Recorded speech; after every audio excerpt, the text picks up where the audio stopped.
Voy a formular una pregunta. ¿Qué te anima más? ¿Empezar la semana con una lista de 50 tareas y acabarlas? ¿O B, comenzar con una lista de 200 y acabar 50? El resultado va a ser el mismo. La cuestión está en que el proceso va a ser más o menos eficiente y por lo tanto va a tener un efecto mayor o menor en nuestra autoestima, nuestra capacidad para confiar en nosotros, etcétera, etcétera.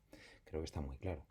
La cuestión está en ver cómo podemos conseguir hacer listas correctas. Supongo que todos hacemos listas y hacemos listas de, vamos a llamarle por ahora, cosas. A veces las completamos y a veces no. Supongo que os habrá pasado que hacéis una lista de tareas diarias y en algún momento hay alguna tarea por ahí o alguna cosa, vamos a utilizar con propiedad la palabra cosa, que se nos resiste. Bueno, esa es la cuestión. ¿Por qué esa tarea que hemos llamado tarea se nos resiste? Quizás a lo mejor porque no era una tarea. Cuando yo hace años me puse a trabajar en mi tesis doctoral, recuerdo que muchas veces ponían una lista de tareas, y entre ellas tesis doctoral, y todo animoso me ponía a trabajar en ellas. Finalmente llegaba mi momento de tesis doctoral y no era capaz de tachar eso. ¿Por qué? Porque ahí no tenía que estar la palabra tesis doctoral. Tendría que estar a lo mejor buscar artículos sobre tal definición o leer tal o cual artículo o hacer una tormenta de ideas en papel sobre esta o aquella idea. Estaba mezclando tareas con proyectos o acciones con proyectos. Si somos capaces de distinguir estos dos conceptos que son muy sencillos, nos daremos cuenta que nuestra productividad va a aumentar exponencialmente. Por eso vamos a distinguir entre acciones y proyectos. Vamos a entender bien esos dos conceptos para poder hacer unas listas adecuadas de verdad. En primer lugar, tengamos en cuenta que las acciones es lo que de verdad hace el proyecto. Un proyecto no se hacen las acciones del proyecto, como dice David Allen en su libro Organízate con eficacia, o en su método Getting Things Done, GTD. Esto es lo que hay que tener muy claro. No tengo que hacer un proyecto, tengo que hacer una acción. José Miguel Bolívar, en su libro Productividad Personal, Aprende a liberarte del estrés con GTD, habla de acciones que sean tachables. Mi tesis doctoral, por definición, no es tachable de una vez. No puedo ponerme una tarde con mi tesis doctoral y decir, venga, ya lo he acabado, ya lo puedo tachar. Imposible.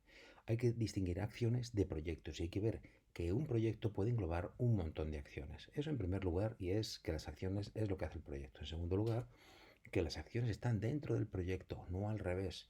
Un proyecto se compone de acciones, nunca al revés. Y por tercer lugar, hay que ser muy muy claros que las acciones se ven, los proyectos realmente no. ¿Cuándo se ve un proyecto? Cuando está terminado. Vuelvo con el ejemplo, tesis doctoral, se ve que está terminada cuando está terminada del todo, pero no se ve hasta ese momento. Hasta entonces es simplemente una idea, una intención, un deseo, llamémosle como queramos. Pero lo que sí se va a poder ver van a ser esas pequeñas acciones que acaban componiendo un proyecto grande como es una tesis doctoral, un libro, un proyecto de empresa, una creación de empresa o cualquier otra cuestión. Por eso las acciones, al ser físicas, sí se ven. Sí se ve a alguien hacer una llamada de teléfono, sí se ve a alguien redactando notas en un papel, si se ve a alguien mandando un correo electrónico, si se ve a alguien haciendo una búsqueda por internet, por ejemplo. Entonces, recordamos que si pones acciones en tu lista de tareas, tienen que ser acciones físicas. No vale poner algo como le llama José Miguel Bolívar, utilizar el lenguaje nebuloso de pensar, crear, imaginar. No, pon en lugar de eso escribir, buscar por internet, llamar a eh, o redactar tal cosa. En cuarto lugar, hay que tener en cuenta que las acciones solo las puede hacer una persona a la vez. Esa es una característica propia de una acción. Tiene que llegar a un momento en el que una persona sea la única que pueda hacer una acción o mejor esa persona haga esa acción. Por tanto, las acciones solo las puede hacer una persona a la vez. Si estamos hablando de acciones, tienen que ser algo que solamente puede hacer una persona a la vez. Un proyecto pueden trabajar en él muchas personas a la vez, pero una acción específica no tiene sentido que dos personas hagan la misma llamada telefónica. No tiene sentido que dos personas redacten el mismo correo para enviarlo a una persona. Hay que intentar desgranar en la medida de lo posible y delegar en la medida de lo posible. Por eso, las acciones de verdad en sentido estricto solo las puede hacer una persona a la vez. Y además, hay que tener muy en cuenta que las acciones requieren de medios, siempre.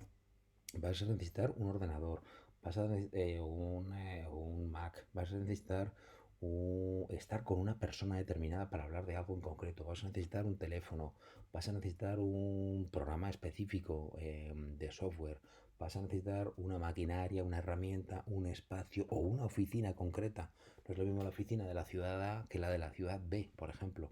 Luego entonces, las acciones siempre están ligadas a contextos, que es lo que se le llama el método de Vidal en GTD, esas, esas listas de contextos. Es decir, es bueno que al final tú tengas de un mismo proyecto una lista de llamadas telefónicas en horario laboral, una lista de búsquedas por internet, una lista de correos electrónicos, una lista de tareas en papel, una lista de tareas en tal o cual oficina o una lista de tareas con tal o cual persona, de manera que cuando estás con esa persona aprovechas a hacer todas esas tareas.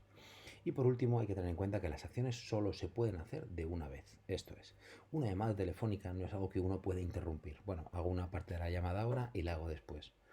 A lo mejor un correo electrónico, por poner un ejemplo, sí puede tener más de una tarea. Esto es, a lo mejor se me ocurre que puedo hacer un pequeño esquema en papel. Luego a lo mejor puedo hacer, siguiente tarea, una primera redacción. Después, siguiente tarea, porque es un correo electrónico muy delicado, se lo puedo enviar a un compañero para decirle qué te parece, qué quitarías, qué añadirías. Y luego a lo mejor una cuarta tarea podría ser hacer una cuarta, hacer una última revisión antes de enviarlo, por ejemplo. Todo eso son acciones que solamente se pueden empezar y terminar de una vez. Esto es, no puedo interrumpirlas por definición, o no debo interrumpirlas, mejor dicho. Por eso, si tenemos en cuenta todo este tipo de tareas, todo este tipo de principios con las tareas, distinguiremos acciones de proyectos y por fin podremos conseguir tachar en esa lista que nos hacemos de tareas diarias, semanales, mensuales, podemos conseguir que todo esté tachado y conseguir ser muchísimo más eficientes. Muchas gracias.